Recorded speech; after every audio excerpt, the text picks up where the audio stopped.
So in this video, I read 2 books, Strange the Dreamer and Muse of Nightmares, and this series is a 5-star series. Both books are 5 stars. I love Muse of Nightmares more. I really love the dynamics of that, and maybe because Strange the Dreamer also was like sort of world building a bit, but I loved it. Okay, our 2 main characters, we have a librarian named Laszlo Strange, and hence Strange the Dreamer. Yeah, he's, like I said, he's just a librarian. And then we have our second character, Sarai, and she is a Muse of Nightmares. And that's her power. And I won't really explain why is it Muse of Nightmares. But anyway, they both have this sort of different goals. Like Laszlo Strange is very enamored by this city of Weep, which is like an ancient city that they don't even know if it still exists. And he really wants to learn more about that city, but mysteriously it just sort of disappeared. So there's that. And Sarai is in this place called the Citadel, and she is there with her other brother and sisters, and they are stuck there, and she is wishing to be free from that situation, but at the same time there's no real way. Like, I mean, why would you leave that place? You can't really leave that place because that's their only home, and it's dangerous for them to go elsewhere. This book, this series is sort of, okay, when you start reading Strange the Dreamer, it sort of feels like it's hard to read it because the language is different. The writing is fantastic, like obviously it's fantastical, also magical. It's like really, sometimes Laini Taylor uses deep words, like sort of even flowery a bit, but I think towards Muse of Nightmares she sort of reduced that a little bit. It's not so highfalutin, the words that she used. Yeah, so I think that is why some people sort of not, and also like when you're reading Strange the Dreamer, it's like you're jumping into this world without knowing anything, and you're slowly getting to know it, but it's perfectly normal that you will feel so confused at the beginning. So anyway, yeah, that's that. Basically, 5 out of 5 stars. I actually took a video of my reactions with spoilers, so that would be the next part of this video. All I gotta say is that I love this series so much, and yeah, I really like the political world of this fantasy world as well. Yeah, so that is it. The room is a mess, but this has to do for now. Yes, we are reading Strange the Dreamer, and I'll be choosing one of my special tabs. Well, this obviously looks like it will fit the vibe, but there isn't a gold. Maybe I could switch up these two.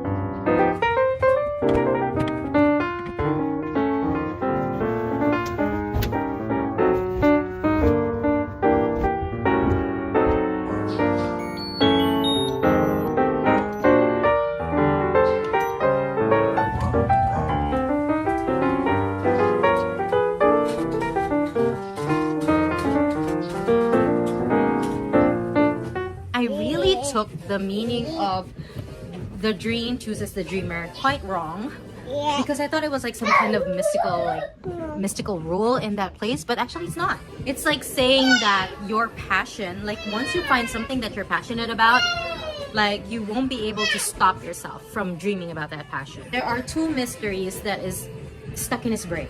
The first mystery is about this one city that vanished. Okay, so that's the first mystery. Where did it go? And the new mystery that he's trying to figure out is the name of that city was suddenly, actively removed from the consciousness of the people in this world. Like, they know that it's not the name. Like, can you imagine? Like, you feel it in your tongue. It's there. But for some reason, your brain can't remember. None of the people can remember. So those are essentially the 2 mysteries that he's trying to solve. Okay, so he wants to go to the city of Weep, obviously, and he doesn't really have the means to do that because he's just a lowly junior librarian. But then he helps this one alchemist. It's gonna be an adventure. Okay, so I'm only this far along, And that's not much because I just started part 2. Oh no, a sneeze. Okay, the main reason for delay is because I got this fixed. And I'm glad that I did because I almost got the same exact thing because this is not mine.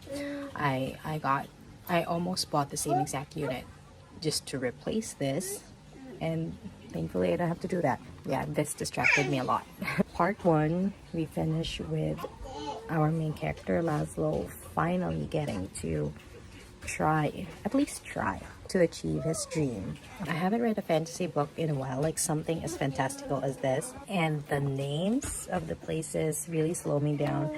And also how, like, you are reading the first 20% of a book, it's so hard to keep the momentum going because usually it jumps into a situation and you don't really understand what's going on. You'll get to know their names and all that, but you don't know what their purpose is and who they are and where they are. So that's kind of making it slower for me, but the writing is really good. And it looks like it's very thick, right? Look at that margin. So it's like, technically it's not that much worse. So even if this is like 550 pages, to be honest, it's like a 300-page book.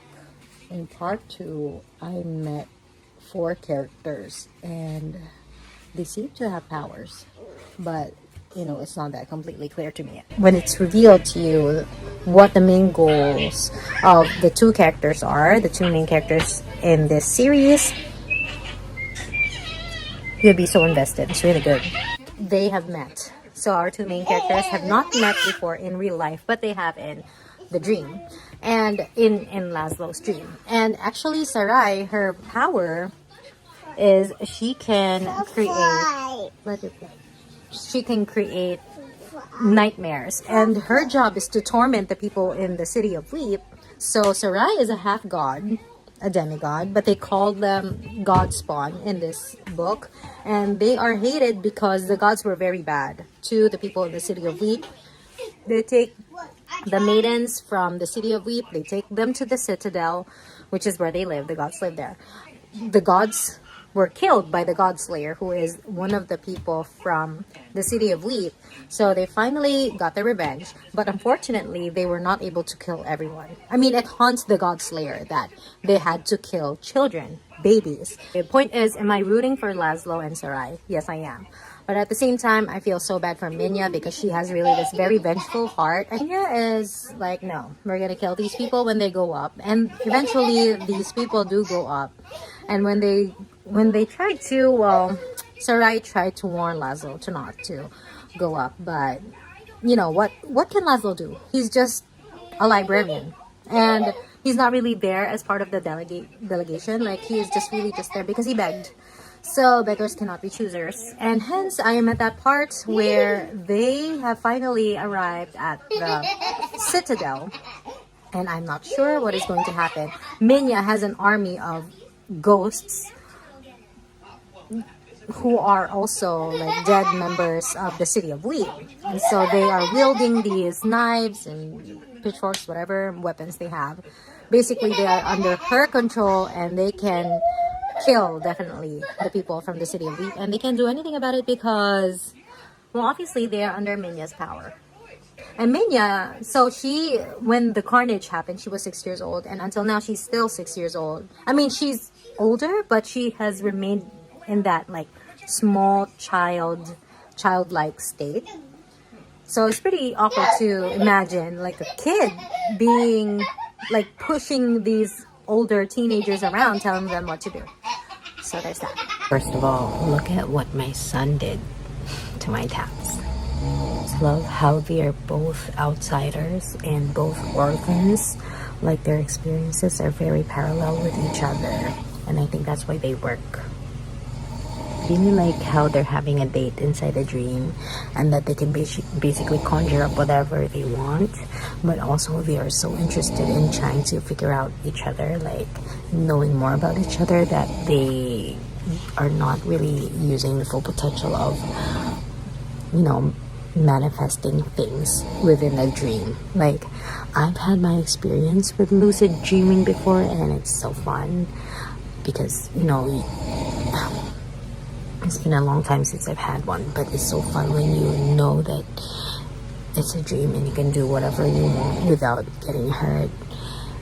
Yeah, although there are times when the dream is so scary that I start to realize that I am in fact dreaming and I want to wake up.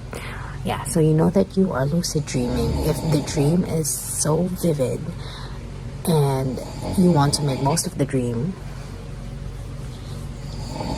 and that you're aware that it's a dream, obviously.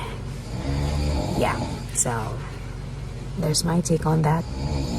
One thing that I'm wondering though, which is not yet answered, is how come Laszlo can see Sarai in his dreams while all of the other people that Sarai has haunted in her dreams, they cannot see her.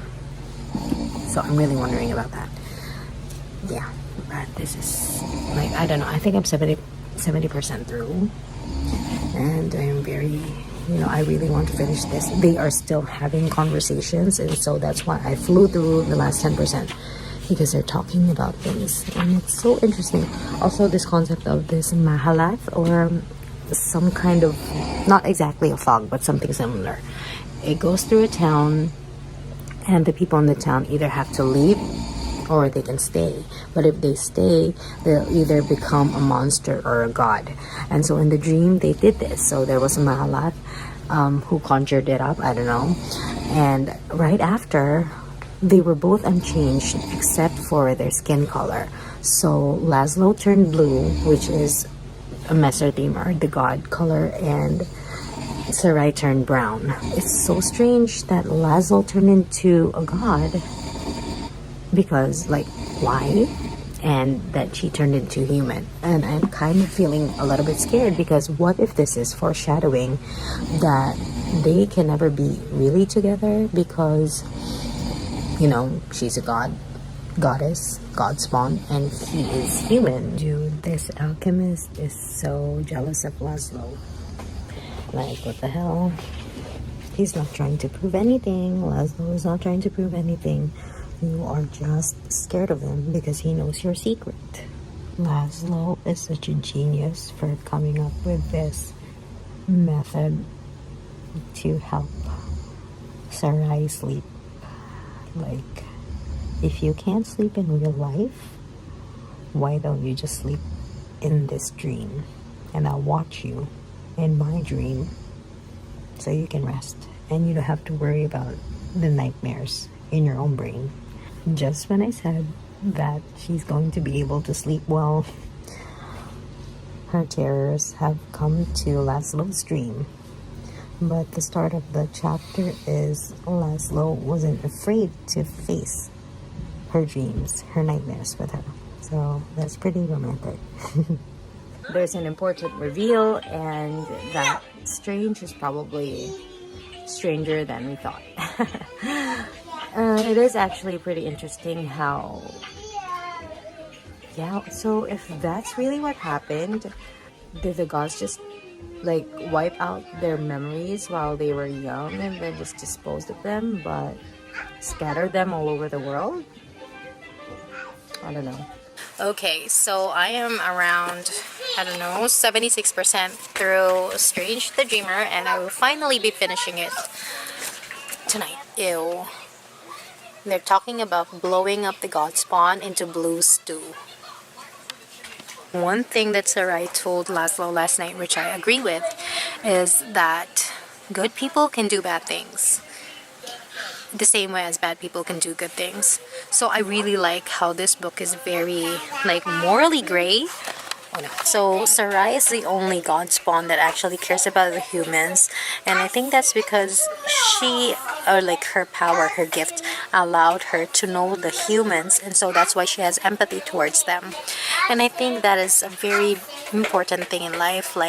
We can only really understand a person and empathize with them if we actually try to get to know them. There's always that one person or two persons or whatever who do not like to engage in war and instead look for another option that is not, very drastic. I also do think that would Sarai be reacting differently if she has not fallen in love with Laszlo? because I really think like Laszlo is a big part of this. I mean, it's so obvious that Sarai doesn't want any like wars, complications, and all that, but also like Laszlo plays a huge part in this.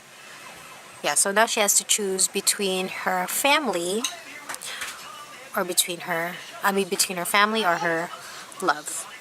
Speaking of love, there's this part or concept in this world called witchlight, and it's when a person makes eyes at you, person, God spawn, whatever, and they look at you all special, and it's called witchlight. I'm just glad that Sarai is finally standing up against Minya, because Minya was basically all her life manipulated Sarai into tormenting the people and creating nightmares for them. You have ruined my tongue for all other tastes. I think I know how she fell. No, no, no.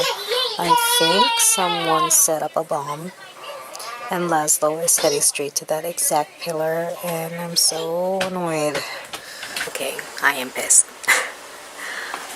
What the hell? So I finally finished Strange the Dreamer, and I did not expect that to be the ending, though I could imagine that it's something that would have happened. Minya has inherited not her father's main power. Okay, she inherited his anger, wrath, greed, vengefulness. I feel so bad. Okay, I really like the prologue. It really connected with, like, towards the end of the book. Well, I'm glad that they have the solution now. So I was like thinking, right, great. Okay, they're gonna solve the problem. And then something happens. Okay, annoyingly, because of the stupid explosive creator guy. And now things are much worse, because Sarai is no longer in control of her own will, and she's being used as hostage. So I was going to read another book before jumping into Muse of Nightmares, but the ending of that one was too much of a cliffhanger for me to not continue reading.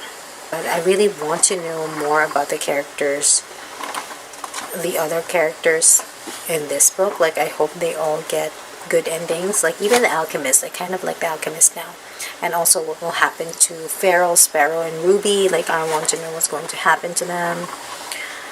I think, by the way, this series is related to the Daughter of Smoke and Bone trilogy, which I'm not sure. Like, it did get popular, but it didn't get as much traction as Shadow and Bone. Like, I feel like Shadow and Bone, that trilogy, and then there's Six of Crows, right? And Crooked Kingdom. I think this perhaps is her version of that duology. Okay, so anyway, why am I blabbering? That is all. Hi, so I have started reading Muse of Nightmares, and I am on page 29, and I really love this quote. It says, "There was a word from a myth, satas. It was the desire to possess that which can never be yours." And I think this perfectly sums up their relationship, like Sarai and Laszlo. Like, I think I said in my Strange the Dreamer vlog that it's like that dream where Laszlo turned blue and Sarai turned brown. But in this case, she didn't turn human. Instead, she became a ghost. So essentially, they really did not get their expected happy ending. Albeit the problem was solved in terms of the citadel, right? But, I mean, you save the city of Weep, but you lose the woman that you love. So that's pretty frustrating. And, I don't know, dealing with Minya. Please take the time to appreciate my tab set. These were just extras from a set that, like, I was using purple for that set, so I just added it here because I needed it for the darkness of the cover, because what I have is like the light kind of purpley blue. But I like that these shiny things are like sort of the shade of purple, so it still matches. Okay, we are introduced to new characters, Cora and Nova, and I'm actually very thrilled because I feel like these two new characters are going to be so fun. So their mom was taken by the gods before, and I think they live in a place where they have to do a lot of labor, manual labor. I forgot exactly.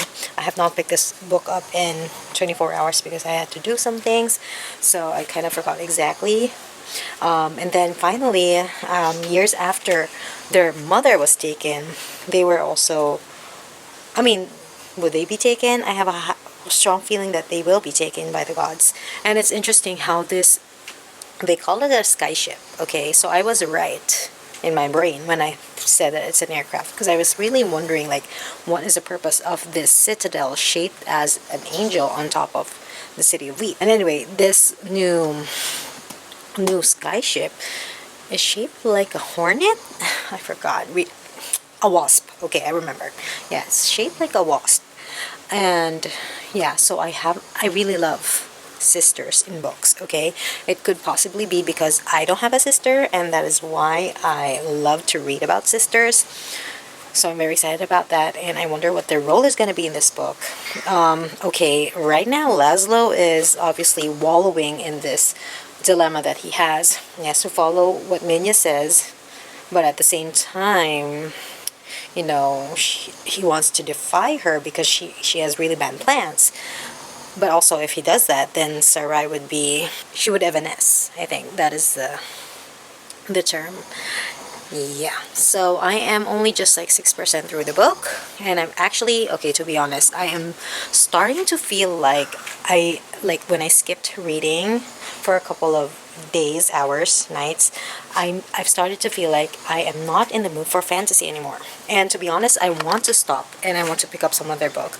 But since this is a duology, like, there is this part of me that thinks that if I don't read it now, I might, thank you, I might not read it again ever. I mean, or I would, but I would read it after like a long time, and I've already forgotten most of the things. But obviously, the way that Laini Taylor is tackling Muse of Nightmares is she is still recalling the events of Strange the Dreamer. Okay, my son is crying. Okay, yeah, so she is doing that. She's recalling stuff. So it's very easy for me to read at the moment. Yeah, but I'm really itching for a literary fiction right now. You want to go to the bed? Yeah, so it's actually really late. Okay, get your JJ. We're about to sleep. I'm gonna turn out the lights soon. I'll be opening up the baby light. The baby light is what I call the, oh, he just wants his toy and he wants me to pick him up again. Okay, so I am 18% through the book, and okay, I was thinking, like, she is a ghost and they apparently can still touch each other, so what is the point of being worried that they can't be together, right? So I was thinking that they were really like getting it on, when suddenly Sarai bit Laszlo's lip, and obviously that was Minya's doing. She was awoken in her sleep, like she usually feels like the tethers to each soul that she has caught, and they radiate with hate and despair and fear. But this particular tether woke her up because it was love and passion, and she instantly knew that it was Sarai and that they might be doing something. So she made Sarai bite Laszlo, and Laszlo was like super fine with it, even though his lip was like bleeding. Yeah, and then that's when I realized, like, this situation, even if they can touch each other, right, they are still like so much more now. Sarai is under Minya's power, and that is so frustrating because in the first book she was under Minya's control by doing what Minya is telling her to do, like give nightmares to the people in the city of Leap. And here in Muse of Nightmares, it's even worse because even the way that, you know, she can think, her thoughts are her own, but her actions, like the ghost's actions, is all dependent on the will of Minya when she's awake and, you know, aware.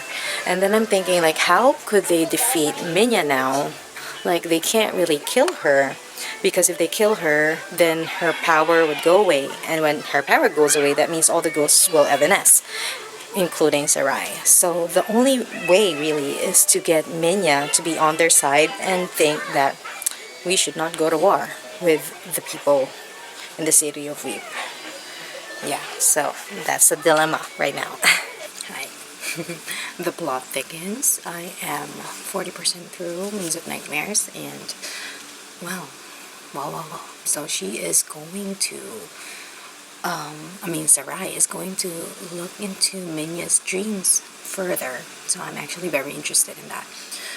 She already went and she saw something in there, and then she feels like there is some kind of inconsistency. Which apparently it seems like the babies were killed before the God Slayer even came. So that doesn't make sense, but as Laszlo said, dreams are sort of not real. I mean, very malleable. You can't really trust what dreams are, and it could just be Minya's experience but out of order. Yeah, but I don't think so. There's something going on. Also, Korra and Nova. Korra, I think, is Korako, the other god that was slain by the God Slayer in the beginning.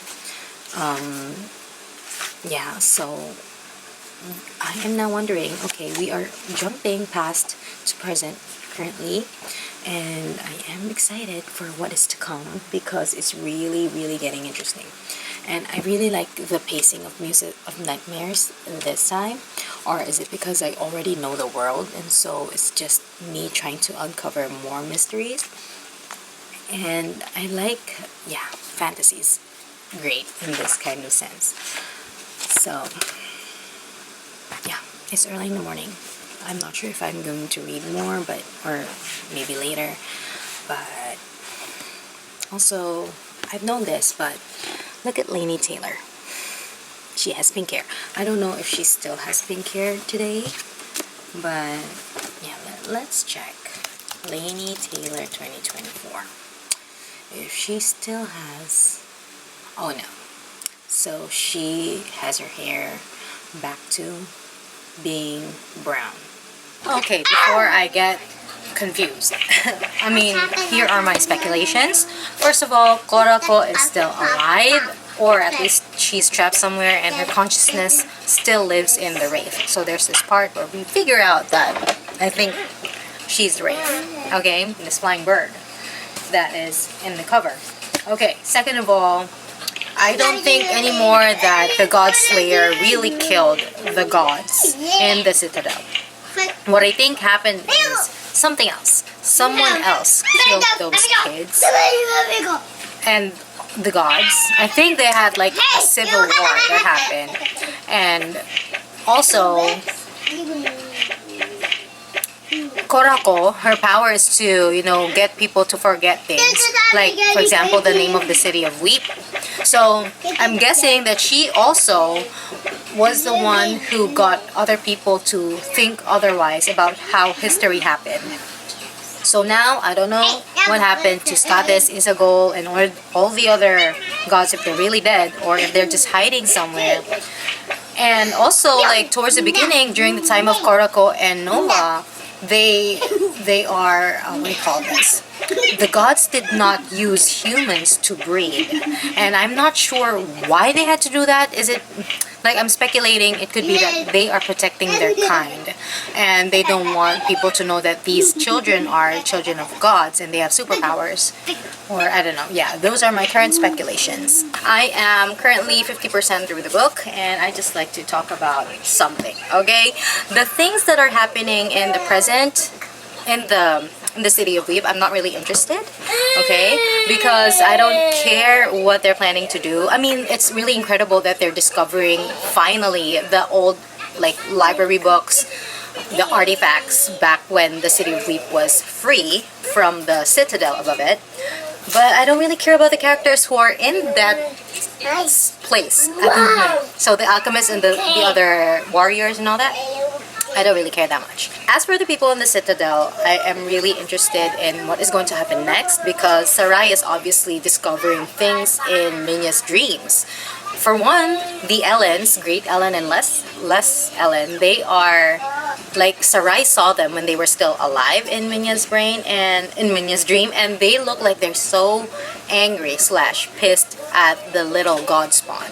So it is very incorrect. I mean, it's such a dissonance for Sarai to see them so angry because when they in their ghost form, they love them. So we kind of figure out as a reader that the Ellens were being controlled by Minya. Like they were really bad, but they were being controlled by Minya still. So you can really start to empathize with Minya because that means like all throughout their babyhood, toddlerhood, childhood, it was Minya who was controlling these ghosts to take care of the babies, the god spawn. But what I am most interested in is the past storyline with Korra and Nova. So that is why we haven't seen Novali in the present like talks.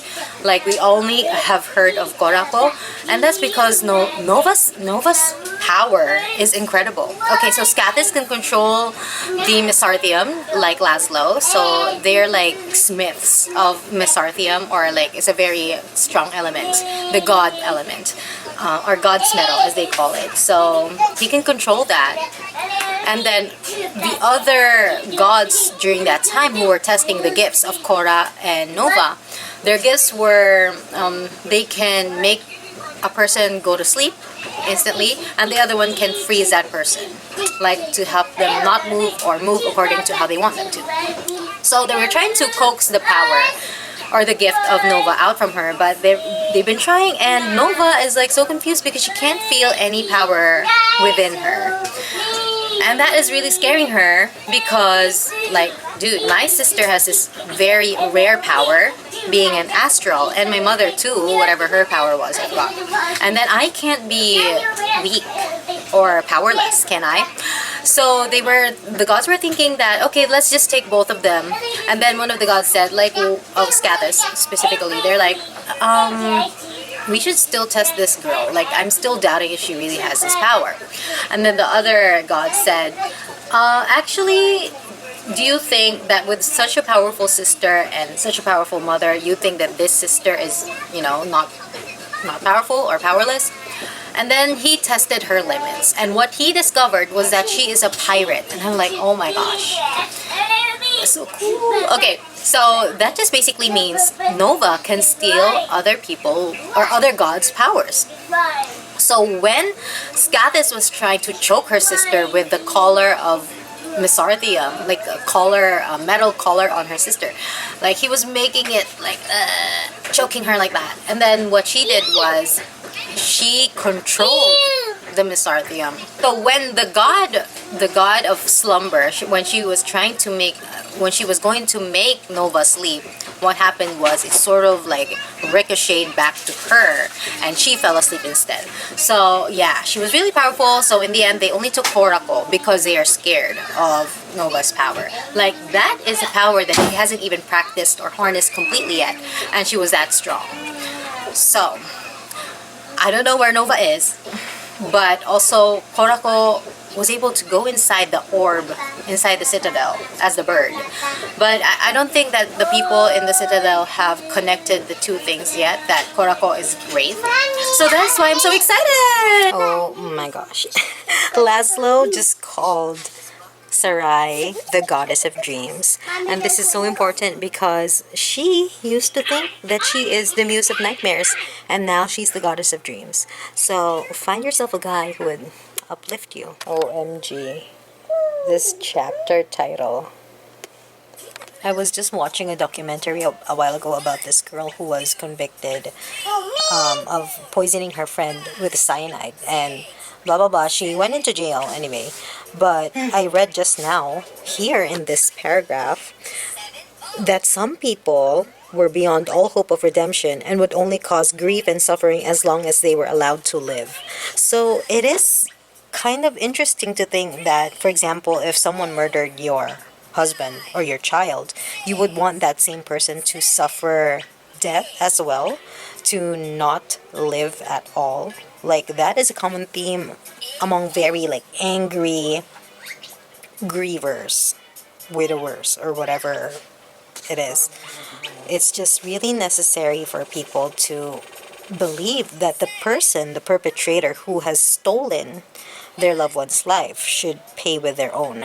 And I've always wondered, like, why would they want that person to die instead of suffering in jail? And if they were to get the death penalty, why are people so adamant to get that person be in pain when they die? Like, that is the human nature. Eye for an eye, tooth for a tooth. It really takes a lot to be the bigger person in situations like those, and I would never want to be in that situation. But I can imagine myself, like, if someone kills my children, I could probably kill them back. Not gonna lie. Oh my god, I love Suhaila so much. Suhaila is Errol Fane's mother, and like, when she saw Laszlo coming down from the citadel, she wasn't even like thinking about like what these people are gonna say to Laszlo.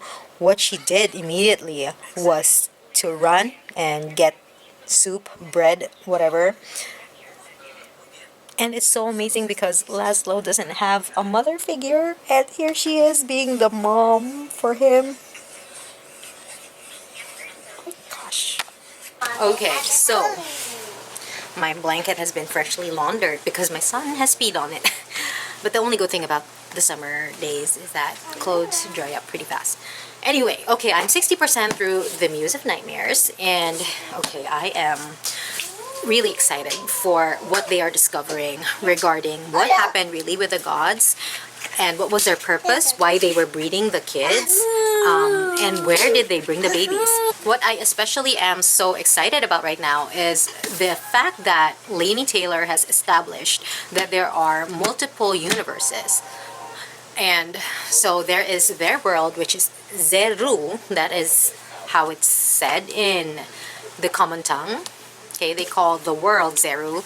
And there's also Earth, obviously, which is our world. And I just really like that. And also regarding Nova, she all this time was like, it's been a year since Korra has left, taken.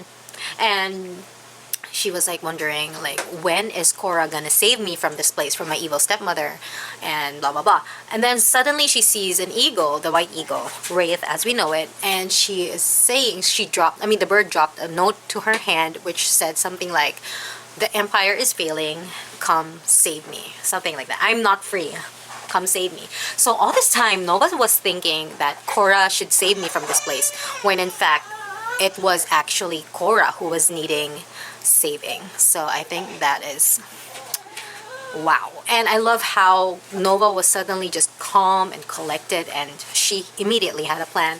And that is where I am right now, chapter 38. So I'll be updating again after 10% maybe. Okay, so I am at the 75% mark of The Muse of Nightmares, and look, so pretty. The middle is so action-packed, and I love how it's revealed why they were breeding the kids, and it's because, you know, they are going to be sold and be slaves for other people. Like, they were taking advantage of kingdoms going to war, so they sold the kids. And the fact that they can go to multiple universes, they're selling these kids to multiple universes. So that is so disgusting. Okay, anyway, there's that. And also the ending with the Godslayer and Azarine, I really like how they were killed in that way, like together. Though I do feel bad that they had to be killed over and over again. Though I do understand also the part of Nova, because she was just frustrated and angry that she wasn't able to save her sister. And it was the Godslayer who killed the gods. So Laszlo was too late. Okay, the reason why the bird brought Laszlo was because she discovered that he was a smith. And the only way you can open the portal, or that orb where she can go back to her sister, is through a smith who can control Misarthium. When she discovered that this baby boy can control Misarthium, she took him, stole him from the nursery, and brought him somewhere else. That is where he ended up, like, you know, back in, I forgot where his original place, Zosma, yeah, Zosma. So he was there, and then all the other babies in the nursery were being sold because they can become weapons for kingdoms that are going at war. And Scathis, he was taking advantage of this. Hence why they were breeding with the humans of Zeru. And specifically Zeru, because in other universes that they went to, the babies that were born, like human to Mesarthim, they were either powerful but weak. I mean, they had power but it's weak, or they didn't have any power at all. But if they breed with humans from Zeru, the babies are 100% powerful. They have really good powers. So that is why that place was chosen, and that is why they like stayed above the city of Weep, and that's where they did what they did for years and years and years. So it wasn't just like a few years, you know, it's been hundreds of years. Nova was looking for her sister for thousands of years, but she was set free, I guess. Well, Korra was probably happy when someone plunged a knife down at her chest, just so she can stop being the spy, or the being trapped in Scathis' rule. So anyway, bottom line, I love that the story is being revealed, the reasons why it's happening, but it's told in a very, it's like really like a magical storytelling thing. And I love what's going to happen next. I don't know, I'm so excited. This Muse of Nightmares is making me consider reading the other trilogy in the series. The Daughter of Smoke and Bone, I think, is the first book of that series. Yeah, so I'm really thinking about it. I just might. I don't know why this hasn't gotten the attention that it has, like, or maybe I should try to read newer fantasy to see what's the difference. But I'm really guessing that this put people off because Strange to the Dreamer, right at the beginning, sort of felt inaccessible. It's hard to get into because of the world building and stuff, but really when you get to the crux of it, I really love this book. Wow, this is so good. I'm not even done yet, but obviously this is going to be a 5-star book. So I might finish this later tonight. I don't know, where are we? Oh, and the thing with Minya, oh my gosh. Minya. Okay, so Nova can steal powers, right? So Minya came, and then she was controlling all of her ghosts. And then when Nova tried to take that power from her, she felt a certain heaviness. Like, when she steals other people's powers, it's so easy. Blah, whatever. But when she was trying to steal Minya's power, it was so heavy. And you know why? It's because she was carrying all these souls all her life, and that was why she remained small. When I read that, I was like, oh my god. I really felt bad for Minya, and I love her character. Like, it's sort of... Can you imagine a 6-year-old having to save these little toddlers? And then she had to rear them. And she was just 6 years old. And then she had to build this ghost army of hers, and her power, she can't turn it off, or like she can't rest. So even in the snatches of sleep that she gets, she is still controlling her ghosts. And that's why it was so heavy for Nova, because like, and I kind of feel good for Minya when Nova was taking the weight, because Minya also felt the lightness, and she sort of felt peace. So when Sparrow and Farrell and Ruby were speculating that perhaps the reason why Minya is the way she is because of the ghosts, it's true. She was holding on to these, like, the ghosts give off despair, fear, and hate. And if you feel that all the time, you're gonna feel so heavy. Yeah, I have a newfound respect for Minya, even if I was so pissed at her. I guess the reason why is because there is a new enemy. Though this new enemy, we also understand her place, like where she's coming from. And that's why I'm like, wow, this book. I really like how it's so gray. It is so gray. I mean, Laszlo is obviously a good guy, Sarai is also a good guy, but I like that these characters, Errolfane, Minya, Nova, even Korra, they all have, they had to do bad things even if they're good people. Okay, so I finished Muse of Nightmares last night and I really loved it. It was such a great ending. I feel like it's going to be, it sort of feels like a cliffhanger, but not really. Like it's setting it up for some other universe that we might be in the future. But overall, I'm pretty satisfied. Everyone had their shining moment. Even Theon did, and even Calixte did. And that scene with Nova just with Korra, like finally seeing her in that way, like it's so unpredictable the way that they finally met up. I could have never thought that it would be through Sarai's help. I teared up in that part. The sisterly love, like, you know, was really that strong.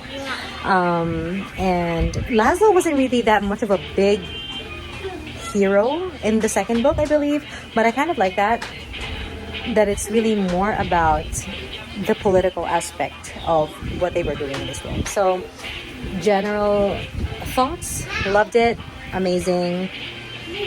Like I probably said, I am really thinking of reading the Daughter of Smoke and Bone trilogy, because I've typed it up in Google. Yeah, it really hasn't picked up much clout, I think, but a lot of people said that they really loved it. And I love Laini Taylor's writing. Oh yeah, and Muse of Nightmares I think is sort of funnier than Strange the Dreamer. And also the thing, okay, I thought that Azarine and Aerofane were really dead. Gladly they weren't. And Sparrow, who they always said that, okay, your power seems to be useless in battle. In fact, she has shown up so much towards the end of the book, and I really love that. And yeah, I love her. It's really just, you really can't judge, but you know, I think it's just really human instinct to immediately judge someone for being so mean. But if you really understand where they're coming from, yeah. So that's what I learned from her. And also the part where they finally figured out what the real name of Weep is. I'm so glad that they did. The three other children that were, the three other godspawn that were sold into other universes, like the power of Letha, the person who swallowed the name of the city, she did not, her power did not reach to the other universes, so they still remember the actual name of the city, and it's called Amezru. And I think Amezru means, oh man, I forgot. It's like a chapter, like a part 5. It's one of the sections. It's something so rare that when you find it, it's even better than you imagined. Something like that. Yeah. Oh, and what I really love, especially, is this could easily have been another cliffhanger, like the ending when Nova was taking the Citadel into the portal. I was like, man, this almost became a trilogy, but I'm glad that Laini Taylor didn't do that, because if she did that, that will sort of be some kind of cash grab. But yeah, I like how they decided to chase them, and it was fast. They tried to chase them immediately. That they didn't even try. Laini Taylor did not even try to prolong that moment, because I really just wanted to know what happens. Like, I think she knows what the reader wants. That readers do not want to be, okay, maybe because she did it once already in Strange the Dreamer, that she knows that she can't do it again for Muse of Nightmares. But yeah, I love Muse of Nightmares more than Strange the Dreamer, but overall the series is a 5-star series. So that is all.